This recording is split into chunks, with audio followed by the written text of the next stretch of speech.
So, hello guys, welcome to this new course by Nine Pointer. I'll be teaching this new course of linear algebra and differential equation. So, in this first lecture of this course, we will be discussing about the intro to the course, the prerequisites required for this course. So, about me, I am RN Rai. I am a second year undergrad at IIT Delhi, and obviously I have cleared the JEE Advanced 2021 with an All India rank 3898. I have qualified the KVPY SX stream. I have qualified the RMO back when I was a 10th grader, and also I qualified NTSC stage 1. So coming to the course, yeah, so linear algebra, ये शब्द जैसे ही आप सुनते हो, so the first thing you come across in your mind is linear equations, right? So what exactly a linear equation is? तो basic terminology की बात करते हैं, linear equation. Yeah. So linear equation is a equation where you are summing up some terms and you are getting a variable RHS something. Yeah. So the terms, उनकी एक खास बात है. खास बात क्या है?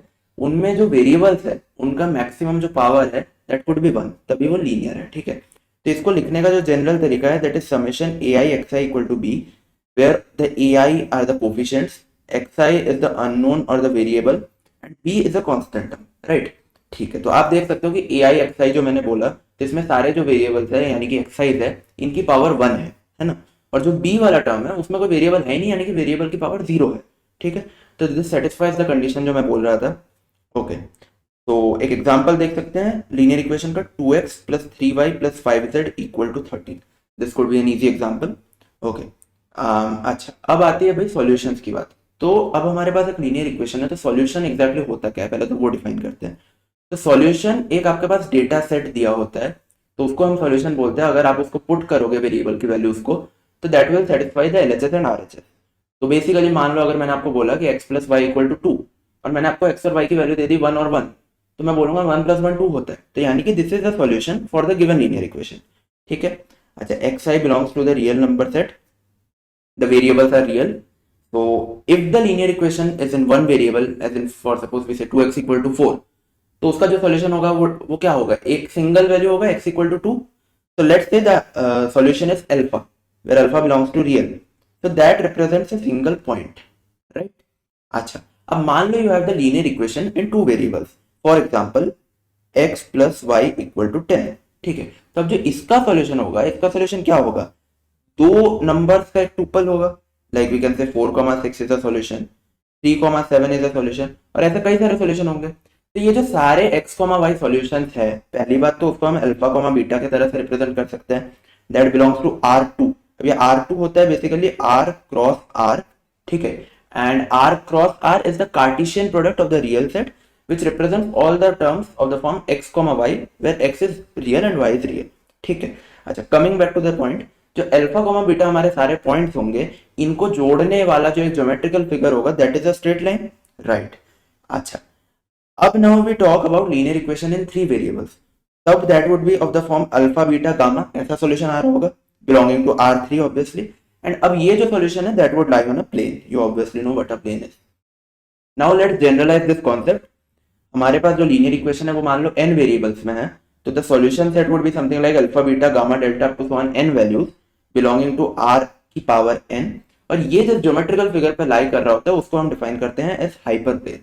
ठीक है, so this is nothing as such big जो आपको याद रखना है या फिर बहुत जरूरी है, ऐसा कुछ नहीं है इसमें. Just that ये basic सी terms है और इससे आपको ये आइडिया लग जाएगा कि अच्छा भाई पॉइंट कैसे डिफाइन होता है, लाइन कैसे बनता है, प्लेन कैसे बनता है. तो that's why I taught you this. अच्छा, now coming to the next part, system of linear equation.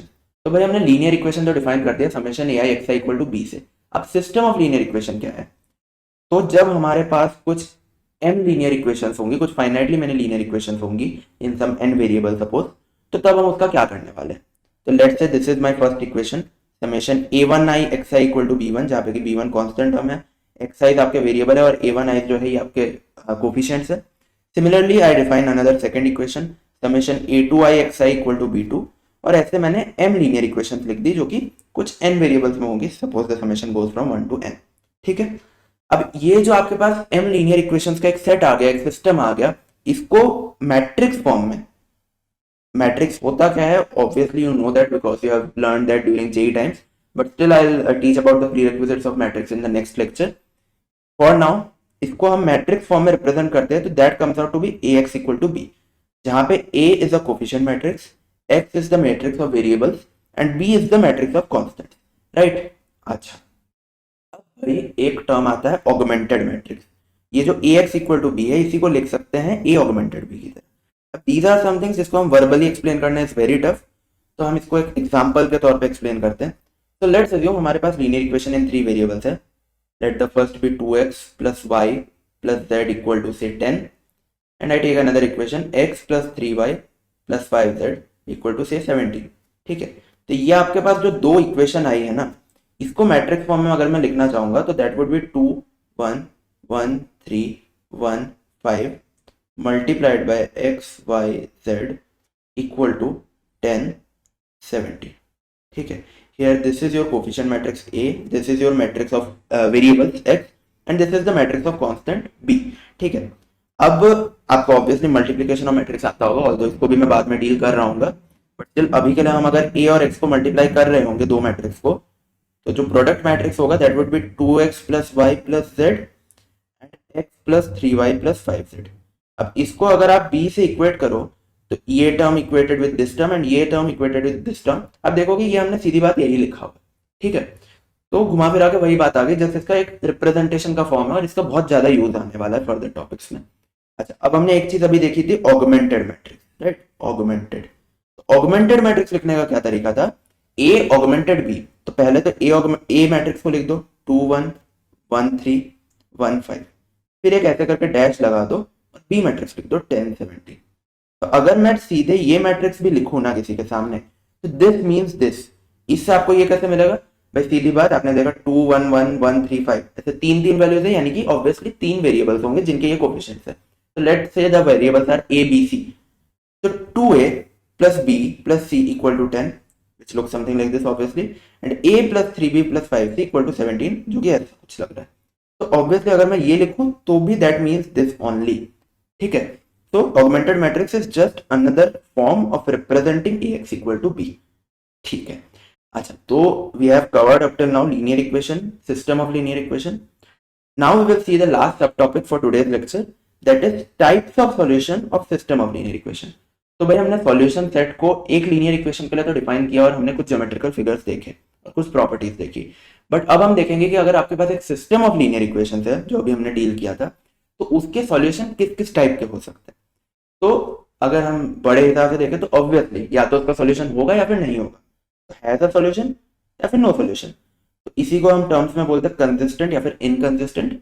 अब कंसिस्टेंट हैज अ सॉल्यूशन, तो भाई फर्दर कितने सॉल्यूशन है वो बताओ। तो या तो उसका एक सॉल्यूशन है यूनिक, या फिर उसके इनफाइनाइटली मेनी सॉल्यूशन है कि कई सारे सॉल्यूशन होंगे, एंड तीसरा case is no solution obviously. तो ब्रॉडली क्लासिफाइड तीन टाइप के सॉल्यूशन होते हैं, unique, infinitely many and no solution. ठीक है, ओके।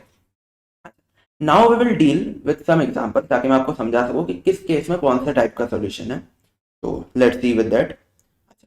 मान लो आई से कि I have a solution x plus y equal to 10, and then I have another I have an equation x plus y equal to 10, and then I have another equation say x plus 2y equal to 50।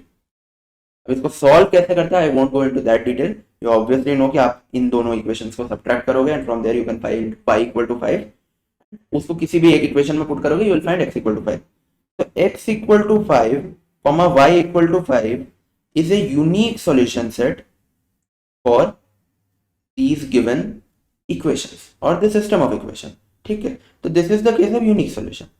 अच्छा, अब मान लो अगर मैं कहता कि x plus y equal to 7, 2x plus 2y equal to 14, तो इन that case मैं क्या बोलूंगा कि अरे भैया अगर पहले इक्वेशन को मैं डबल कर दूं तो क्या आएगा 2x plus 2y equal to 14, यानी कि दूसरा equation.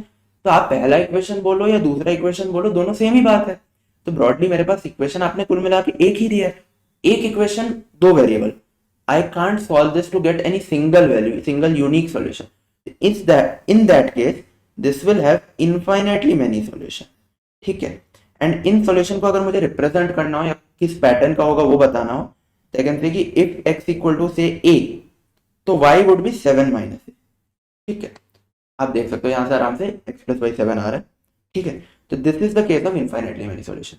Infinitely many solution doesn't mean कि आप कुछ भी पुट करोगे and that will be a solution. It just means कि गिवन पैटर्न में यहाँ पे मैं अब ए को जैसे कुछ कुछ रखते जाऊंगा तो कई सारे एक्स और वाई के मेरे पास ऐसे सेट आ जाएंगे, वैल्यू सेट आ जाएंगे, जिनको मैं पुट करूंगा and that will satisfy these equation. तो this is infinitely many solution. Coming to our final thing, जो था नो सॉल्यूशन वाला केस. तो suppose I have x plus y equal to 8 and I say 3x plus 3y equal to 70.